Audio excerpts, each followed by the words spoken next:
네, 트럼프 대통령의 관세 정책에 금값이 사상 최고가를 경신했습니다. 지금이라도 투자해도 되는 걸까요? 오늘은 원자재 전문가 대신증권 최진영 연구원과 함께 전략 세워보겠습니다. 안녕하십니까? 안녕하십니까? 네, 트럼프 대통령의 파급력이 원자재 시장에도 나타나고 있습니다. 원자재 하면 좀 경기 바로미터로 여겨지곤 하는데 올해 시장 어떻게 전망하십니까?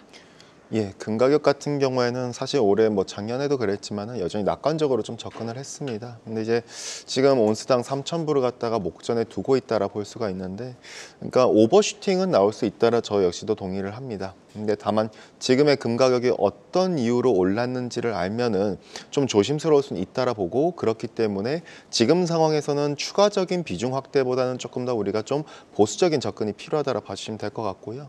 사실 이제 금 가격 같은 경우에는 실질 금리랑 반대로 가는 측면이 있겠죠. 그러면은 지금에 있어서 금이 실질 금리 때문에 상승한 것인가? 그렇진 않아요. 두 번째로, 그럼 레이 달리오가 말하는 것처럼 미국채에 대한 수요가 약해져서일까? 사실 그렇게 보기에는 좀 너무 긴 그림이라서 지금 당장 따지고 놓고 보긴 어렵겠죠. 그럼 뭐 때문에? 전쟁도 지금 휴전으로 얘기를 하고 있고, 그럼 안전자산 수요도 아닐 테고, 바로 관세입니다. 그리고 관세라 볼 수 있겠고요. 트럼프가 결국에는 다른 나라들한테 관세를 갖다 매기겠다고 얘기를 하니 결국 시장 참가자들은 점점 우려를 하는 것이죠. 대표적으로 금입니다.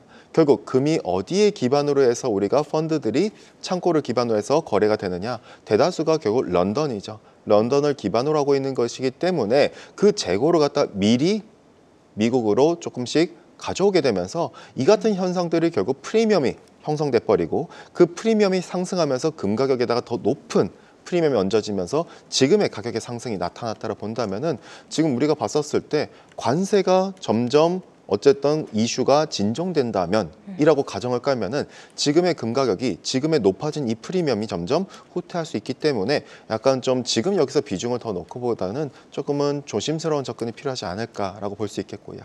안전자산의 역할이 아니라 좀 관세로 인한 피해를 피하고자 하는 좀 행동으로 가격이 오른 것이라고 좀 말씀을 주셨는데요.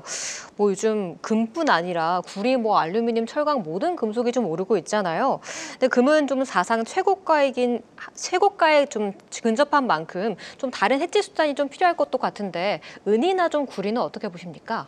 예, 은이나 구리 전반적으로 저희는 좋게 콜을 하고 있습니다. 근데 이제 그 같은 이유는 대표적으로 은이나 구리 같은 경우에는 인플레이션 해지 자산이죠. 그러니까 금과 같은 맥락입니다. 금, 은, 동 이 세 가지는 대표적인 인플레이션 해지 자산입니다. 특히나 은과 구리 같은 경우에는 좀 더 제조업 성향이 훨씬 더 많기 때문에 수요적인 측면에서 그 관점에서 우리가 접근해서 보자면은, 자, 지금은 금이 달려갔지만은 관세 이슈로. 근데 지금 보시면은 제조업 경기를 그럼 봐야 돼요. 구리는 어쨌든 은도 그렇고 제조업 경기랑 특히나 밀접하게 가니까요. 은 같은 경우 60% 이상이 제조업형 수요니까요. 그럼 네. 제조업 경기 어떠냐?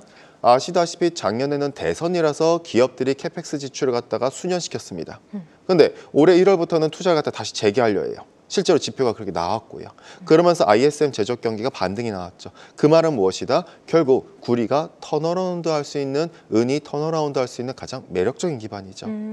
금이 달려가면은 뒤이어서 쫓아오는 게 은이겠고, 그 뒤이어서 쫓아오는 게 구리라고 보시면은, 자, 우리가 인플레이션 대표적인 해지 자산인 이 3대 메탈들을 놓고 봤었을 때 지금에 있어서 상대적으로 너무 저평가되어 있는 부분들이 이런 금을 더 사기보단 이런 애들을 갖다 좀 더 계속 주목이 필요하겠다라고 볼 수가 있겠고요.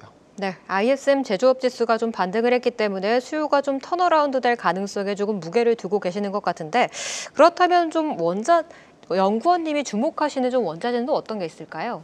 예, 저희가 좀 주목하는 부분은 사실 천연가스나 유가도 있겠고, 근데 유가랑 천연가스도 있겠지만 농산물도 저희는 주목하라 말씀을 드리고 있습니다. 그러니까 사실 아시다시피 지금에 있어서 농산물 많이 좀 소외되어 있어요.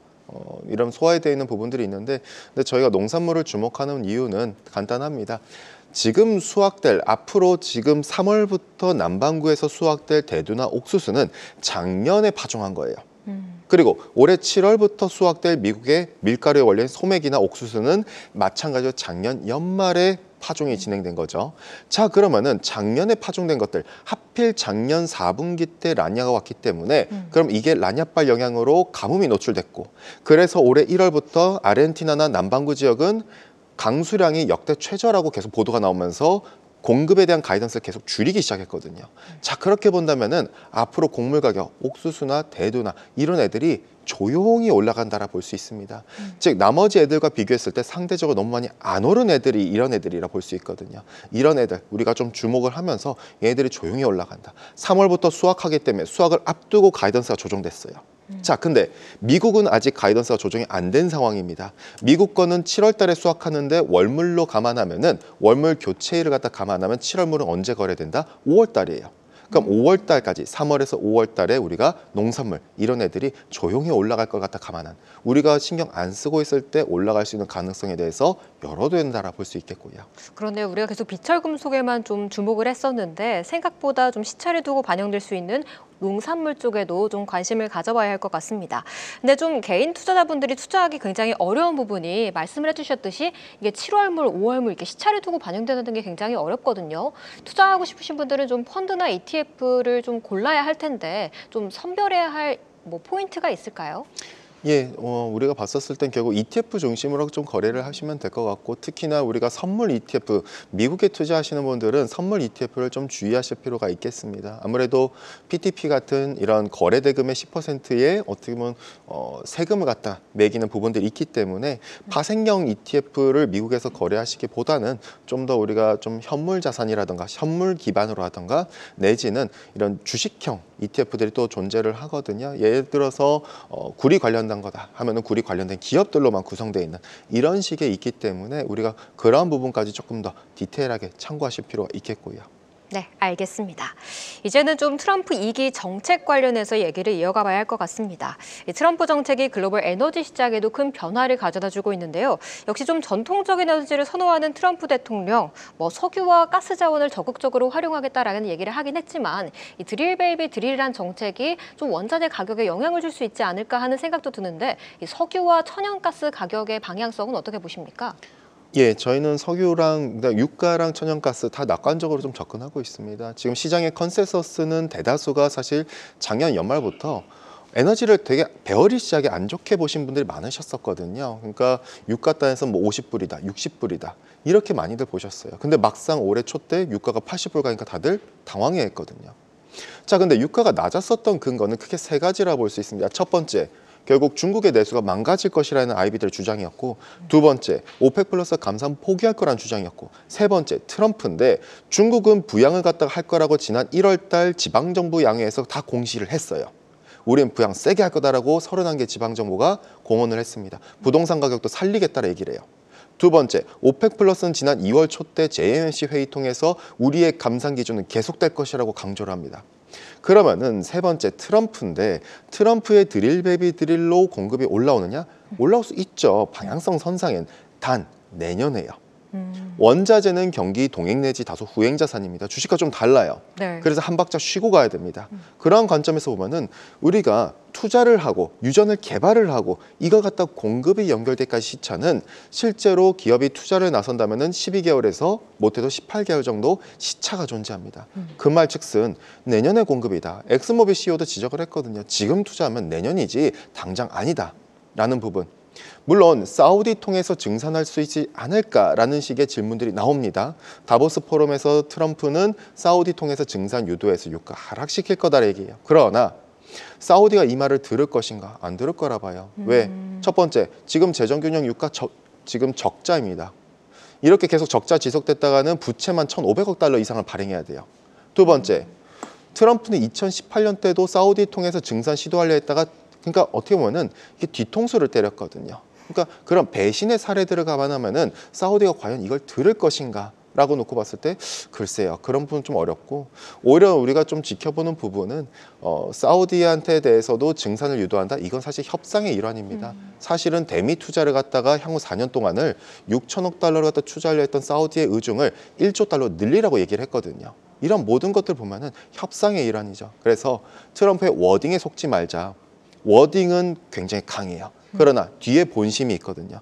트럼프 입장에선 지금 유가를 낮출 이유는 없습니다. 내년에 낮춰야죠. 왜? 내년에 중간선거 있고 3연임 하려면 결국 내년에 중간선거가 승리해야 된다면 지금 먼저 외국 국가들한테 협박해서 투자 유치받고 내년에 그런 고용 효과 나타나고 마찬가지로 지금 유가 높기보다는 내년에 지금 유가를 낮추기보단 내년에 낮춤으로써 물가를 잡았다라는 인식을 심어주는 게 더 중요하기 때문에 내년에 중간선거에 포커스되어 있기 때문에 지금 뭔가를 할 의향은 없거든요. 그렇기 때문에 지금에서는 저희는 유가단에서 80불대로 회귀가 여전히 가능하다라는 관점으로 접근하고 있고요. 80달러까지 좀 회복이 가능하다라고 보시면서 우리가 좀 트럼프의 좀 심리 테스트를 하는 것 같아요. 이 속뜻을 알아내는 게 굉장히 좀 힘든 것 같은데 오늘 또 한국산 철강과 알루미늄에도 25% 관세를 좀 현실화했습니다.